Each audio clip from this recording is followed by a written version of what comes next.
weeks ago, I had a chance to fish with my son Paul during that first week of the walleye season. Now, whenever I fish with Paul, there's always a little bit of competition that comes into the midst of our boat. I don't think I bring that competition, but I really don't. Yeah, right. Boy, I guess I have to look again at myself here. I don't think I bring that competition, but it's there. Because I know Paul really, really wants to outfish his old man. So that very first day, we're fishing in Paul's boat this time, and he outfished me. And he was feeling really good about that he had outfished his dad. He caught and released about 15 walleye during the course of the day. I caught and released about 11. So he was pumped up, ready, psyched, ready for the next day of fishing with me. And again, in his mind, he was going to show his father again a thing or two, but that's not what happened. It was a new day, a new ball game, and Pastor Mike was in the fishing zone. I was releasing my 10th walleye when Paul finally caught his first walleye. And that was a sign of things to come. Paul was really kind of getting concerned because he just wasn't connecting. And as I was releasing now my 15th walleye, when he was sitting at number 4, he threatened to cut my line. But as I said, I was in the zone. And there was nothing he was going to do to change that. And all he could do was grumble. And he did. It's hard to sometimes see another person experience good fortune or good luck, and you don't. You've been there, right? Amen? Amen. I mean, you and your close buddy at work are applying for the same position. You both have the same skills. You started with the company at the same time. He gets the promotion and you don't. And it's hard to be happy and excited for him. A friend of yours gets a windfall inheritance from a distant relative. It's a huge nesting, comes out of nowhere. And you look at your family and you say, not a chance here. No one in my family is going to leave me anything because they're basically just getting by. And again, it's hard to be all excited for your good friend who's had that windfall. It's hard then to see the good fortune that comes to another person. And this dynamic is clearly present in the parable that we just got done reading. A vineyard owner goes out and hires laborers. It's harvest time. The grapes need to be harvested. He needs a lot of laborers, unskilled laborers. So he heads to the town square. That's where unskilled people gather every day, hoping that someone would come and hire them. Sometimes an unskilled worker would spend the whole day just standing around, waiting for someone to come and hire him. But on this day, the owner needs all the help he can get. And so he goes to this town square, he hires everyone. And as more unskilled workers come to the town square, he hires more. He hires throughout the day. Now the owner is unusual. He agrees to pay each worker a denarius. My friends, a denarius was not a minimum wage pay. A denarius was top-end pay. It's what you normally would pay the very skilled workers. So this owner says to his unskilled work crew, I will pay each of you a denarius, top-end pay. Now the scene shifts. It's nighttime. The day is over. Everyone got paid for their day's work. That was the tradition in those days. And the reaction of the workers is predictable. Those who worked only 1 hour given a denarius. And they're elated at their good fortune. Of course. They got a denarius, and through luck, they only had to work an hour to get it.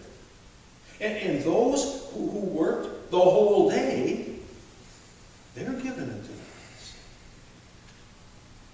But they're upset. They're a little envious because they see the guy who just got hired an hour ago get that same denarius. And then there are some who are downright mad because an injustice has taken place here.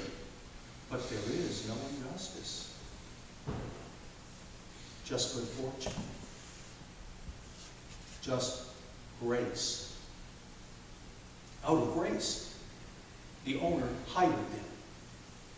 Out of good fortune, he agrees to pay them a denarius, not minimum wage, top wage. But rather than see the good fortune that everyone experienced, rather than see the generosity, some are envious.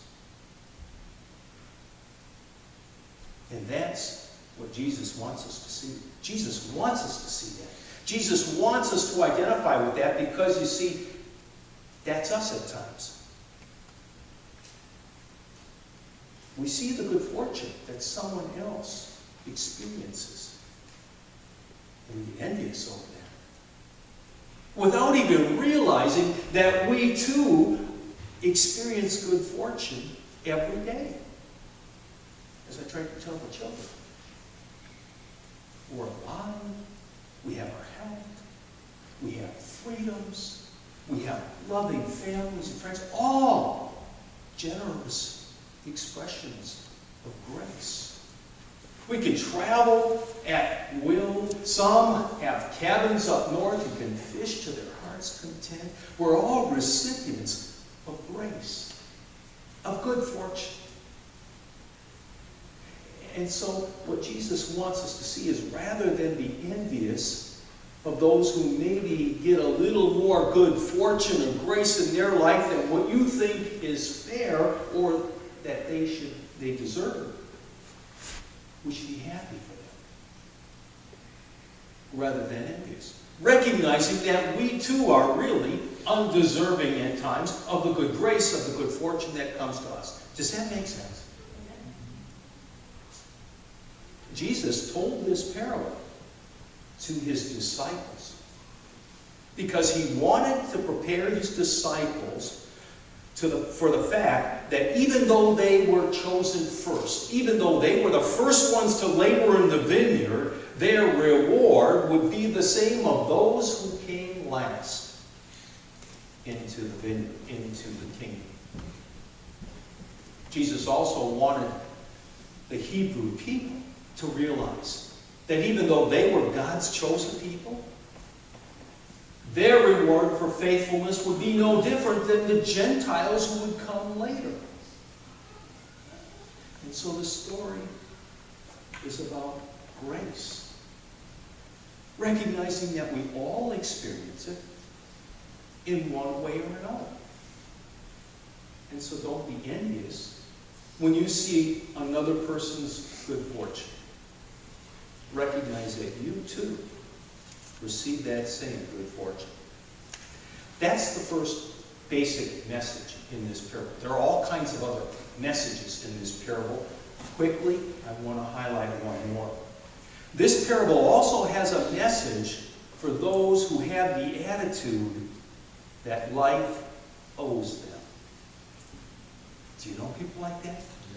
Who have this attitude that life owes them. They kind of walk around with a chip on the shoulder because they've had some bad breaks in their time, and so therefore life owes them. Life deserves to give them that nice smooth sailing from here on out. Maybe they've made all kinds of poor decisions in their life. Maybe ended up in a pokey or great worse, and now they come out and they think that life owes them. Or maybe they were raised in a dysfunctional family, and because they were raised in that dysfunctional family, they think now life owes them clean sailing from this point on because they were raised in that bad environment. There were some of those people represented in the story. They were the ones who looked at the owner after agreeing to work for a denarius, which was an excellent wage again, and said, you know something? You owe us more because you paid them who were hired last a denarius. You owe us more.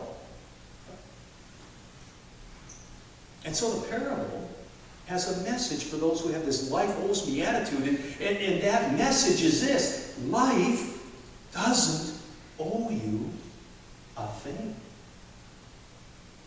You're already the recipients of grace in many, many ways.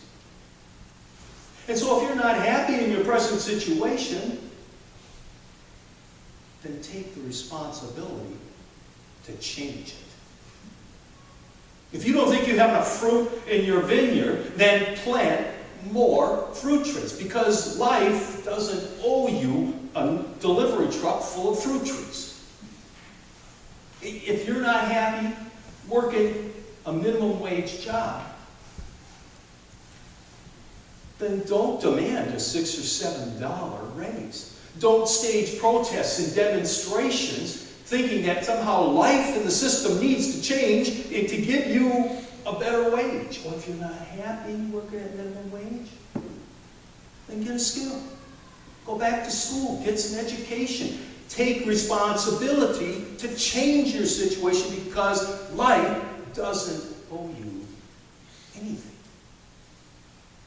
You're already the recipients of grace. If you think that because you were raised in a dysfunctional family, that can give you an excuse to be abusive to other people and to have life, everything come to you on a gravy train, think again. It doesn't work that way in the business world. You were raised in a dysfunctional family. There are issues with that, then seek a counselor. Restrict yourself. Take responsibility for changing yourself, and your world will change around you as you change yourself. Jesus told a parable about God's grace. And the parable suggests that our reaction to that grace can be varied. We can be happy when we experience good fortune and grace and see others experience good fortune and grace, or we can be angry. We can be joyful, or we can be envious. We can move through life thinking that somehow life owes us more, or we can move through life being thankful for how much already life has given to us. The choice is ours. Good fortune and God's grace is there. And when we reflect on that, then we really come to realize how amazing that grace, that good fortune is. It's bow forward and pray. God, as we sang in the very first song of our worship service, your grace is amazing.